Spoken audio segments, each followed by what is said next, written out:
ظهرت مصر طوال التاريخ بمظهر البعيد عن التآمر على الغير، لعدم اعتيادها على وجود سكان متنافرين متآمرين على بعضهم ومتنافسين في داخلها، فغاب منها الطمع أيضا في مخارج حدودها، ولرضاها بما فيها، ولقلة الصراعات بين أهلها، ولاحترامهم وعشقهم لأرضهم، لم تتعد حدودها للخارج إلا دفاعًا عن النفس وكيل العقاب لمن سبق واعتدى عليها، كما حدث في زحفها لبلاد الشام في الشرق بعد أن جاء منها الهكسوس لاحتلال مصر، ولبلاد كوش أي السودان في الجنوب بعد أن غزوا مصر من الجنوب وتحالفوا مع الهكسوس ضدها، في حين مالت معظم الأمم إلى التآمر والغزو والاحتلال بسبب وبدون سبب، وكثرت غزواتهم ومطامعهم في مصر سواء بالسلاح أو بالتسلل. هذه الطلة السريعة التي تابعناها في الصفحات السابقة على عوامل تكوين الهوية المصرية والفروق بينها وبين هويات بلاد أخرى مهمة لفهم سبب ما اعترى حضارة مصر من سقطات ووقوعها تحت الأسر والاحتلال لمئات السنين فيما بعد،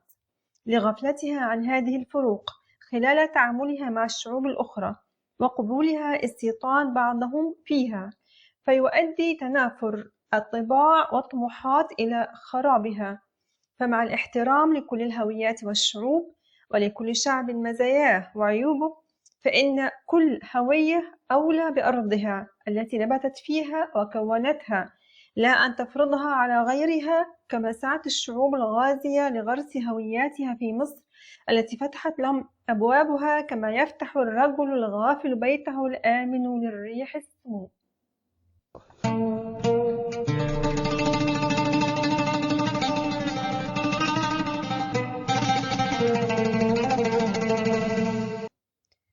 عنوان: أكبر عيوب مصر. كما لا يوجد إنسان مبرأ من العيوب، فكذلك لا يوجد بلد مهما بلغت حضارتها مبرأة منها، ولمصر نقاط ضعف أحسن الأعادي استغلالها، منها ضعف الذاكرة، الاطمئنان للشعوب بلا حذر، نسيان الثأر ممن ظلمها، البلادة في التعامل مع دروس التاريخ، وكلها عوامل تتصل بكلمة واحدة: التاريخ. ولو انعقدت الأبحاث والمؤتمرات المخلصة لتبحث عن إجابة سؤال واحد، وهو: ما الذي جعل مصر وهي أعظم الحضارات وصاحبة الشعب الواحد الأكثر حبا لأرضه، ما الذي جعلها تقع في يد الاحتلالات مئات السنوات وتتقلب بين أيدي وأقدام شعوب الأرض من كل ملة وجنس بما فيهم العبيد والمرتزقة والجواري؟ قد لا تبعد الإجابات عن عبارة البلادة في التعامل مع دروس التاريخ. يقول كلوت بيك المشرف على تأسيس القصر العيني في القرن 19 وهو فرنسي قدم إلى مصر في عهد محمد علي، يقول فيما سرده من صفات حسنة وسيئة عن المصريين في كتابه لمحة عامة إلى مصر، والذي كتبه بعد أن غادر مصر بعد أن مكث فيها سنين طوال، يقول: فتراهم لهذا السبب لا يهتمون من شؤونهم إلا بما يتعلق منها بحاضرهم، غير ملتفتين إلى مستقبلهم، وهم يشبهون لصوص النبل لا يحركون ساكنا إلا إذا عضهم الجوع بنابه، فالنظر إلى المستقبل لا يمتد عندهم إلى أبعد من الغد. ونضيف على كلام كلوت بيك: بل ولا أبعد من اليوم، فهو لا يلتفت إلى الوراء ليدرس تاريخه كما يجب، وينتظر الضرب من العدو قبل أن يتحرك لإزاحته. فحالة الطمأنينة والاستقرار التي تنعم بها المصري بعرقه وقيمه وإحساسه بقوته مقابل غيره من الشعوب جعله يركن إلى السلام إلى درجة لا يفكر جيدا فيما تدبره له هذه الشعوب. وعدم طمع المصري في غيره من شعوب وعدم تآمره عليهم وافتقاده لمهارات التآمر جعله يفتقد التنبؤ المبكر بمؤامراتهم عليه، ولا يهتم بتتبع أساليبهم الجديدة في التسلل إليه، بل ولا يعرف عدوه إلا إذا رفع في وجهه السلاح وجاءه غازيا بالجيوش والعصابات المكشرة عن أنيابها في عدوان صريح، ويرى بعينيه دمه يقطر من سيف عدوه علامة تأكيد العدوان. ولكن إذا جاءت إليه الأعادي في صورة هجرات بلا سلاح تتسلل إلى بلاده سلميا باللسان الحلو أو بطلب نجدته أو في ثوب تاجر أو لاجئ أو صديق، فإنه يكون حسن الظن وسريع التصديق، يفتح لهم حدود بلاده بيديه مرحبا مهللا وربما شاكرا لهم أنهم اختاروا بلده بالذات ليأتوها، ولا يفيق من غفلته إلا بعد أن يكون وقع في الخية والسيف غرز في جانبيه، فيندم يوم لا ينفع المصري الندم.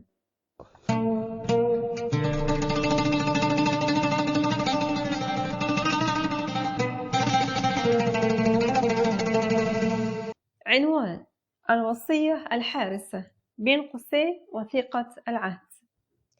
إن الآباء المؤسسين أو ربما السماء وضعوا لمصر الدواء لنقاط ضعفها السابقة،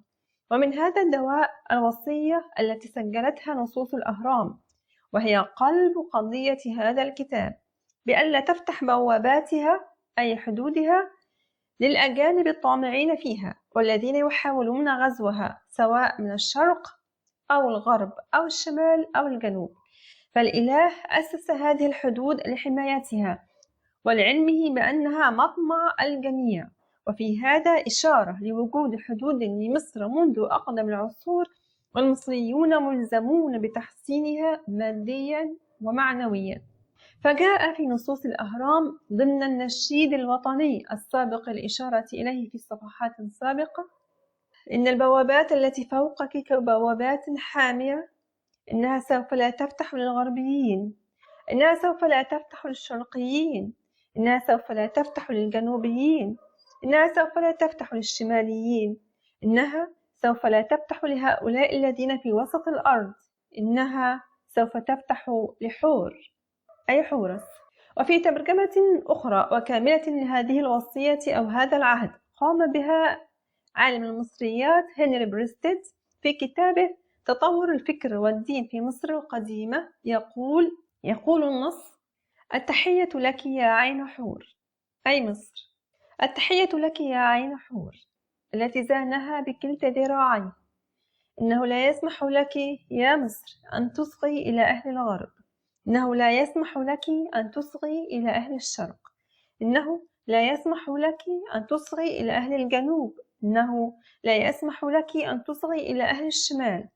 إنه لا يسمح لك أن تصغي إلى القاطنين بوسط الأرض، ولكن تصغين إلى حور. إنه هو الذي زانك، إنه هو الذي شيدك، إنه هو الذي أسسك، إنك تفعلين لأجله كل شيء يقوله لك. إن الأبواب الموجودة عليك أي الحدود، إن الأبواب الموجودة عليك تستوي ثابتة مثل إنموتيف. إنها لا تنفتح لسكان الغرب، إنها لا تنفتح لسكان الشرق، إنها لا تنفتح لسكان الشمال، إنها لا تنفتح لسكان الجنوب، إنها لا تنفتح للقاطنين في وسط الأرض، إنها تنفتح لحور. إنه هو الذي صنعها، إنه هو الذي أقامها، إنه هو الذي نجاها من كل سوء أوقعه الست عليها، إنه هو الذي أقام دعائمك. انتهت ترجمة النص لهنري بريستيد. وهكذا نرى أن الإله أمر مصر أن تكون الأصول التي وضعها لها، ربما المقصود في هذه النص ماعت، هي مرجعيتها، ولا تسلم نفسها للشعوب الكائنة وراء الحدود وثقافاتهم، فهو الأدرى بما يصلح لها، لأنه هو من أسسها ووضع قواعدها. وهذه هي الوصية الصارمة الحارسة الخالدة بعدم استقبال وتوطين هجرات أو ثقافات أجنبية، التي لما خالفها الأجداد في بعض العصور كان عقاب الإله لمصر شديدا ومرعبا بالخراب والاحتلال. ولمس هذا مؤرخون قدامى تأملوا في أسباب سقوط مصر المدوي قبل ميلاد المسيح، ونقل عنهم أيضا كلوتبك في كتابه المذكور أعلى: لو أن مصر استطاعت أن تقي نفسها شر الاتصال بالأجانب أو لو كانت طبيعة وجه أرضها وشكل سطحها من الوجهة الحربية بحيث يصدان عنها الغارات الأجنبية، لما بقي شك في قدرتها على صيانة وجودها وإطالة أمد حياتها بما كان مسنونا لها من الأنظمة العالية والقوانين الحكيمة لتدبير مرافقها ومصالحها من كل نوع. ولكن مصر لا تملك من وسائط الدفاع الطبيعية عن كيانها ما يكترث به أو يعتمد عليه، فهي بهذا الوصف فريسة سهلة ولقمة سائغة جذبت إليها من جميع النواحي عظماء الفاتحين الذين طالما طمحت أنظارهم إلى خيراتها الزراعية وموقعها الجميل بين 3 من قارات العالم. ويكمل: وقد أدرك واضعو قوانينها القديمة هذه الحقيقة من بادئ الأمر، وحسبوا لعواقبها الحساب، فحرموا على الأمة المصرية باسم الدين كل اتصال بالأجانب أو اختلاط بهم، خشية أن يستفز هذا الاختلاط هؤلاء إلى محاولات الوقوف على أسرارها والعلم بمواطن ضعفها، فينشطوا إلى فتحها وامتلاكها. وطالما لبث فريق الكهنوت عزيز الجانب رهيب المقام بكثرة عدده وامتداد نفوذه واستقرار صولته، فإنه كان يحول دون كل اتصال بالأجانب، فأمنت البلاد شرهم ووقت نفسها عاقبة أطماعهم. ولكن ملوك الأسرة 26 رأوا أن يلقوا عن عاتقهم نير النفوذ الكهنوتي ويستبدوا بالأمر، فمهدوا السبل لذلك الاتصال الذي كانت عاقبته شرا وبالا على مصر، إذ بلغ بأحدهم وهو الملك أبسمتك الأول أن اتخذ لنفسه جندا من الإغريق والكاريين واليونانيين المجمكين. انتهى هنا كلام كلودويك. والأسرة 26 هناك اختلاف بين المؤرخين حولها، ما إن كانت مصرية أم كانت من سلالة قبيلة أجنبية استوطنت مصر وشاركت فيما سبق في تفريغ الجيش المصري من جنوده المصريين، كما سنرى في صفحات قادمة. وسنختبر دقة هذا التشخيص فيما سنقابله من أحداث بين أمجاد تحلق بها مصر وأصفاد تأثرها. ولو أن الاتصال بالأجانب اقتصر على تبادل التجارة والعلوم لما كان فيه ضرر، أما وقد صم حكام مصر وبعض مثقفيها آذانهم عن صوت الأجداد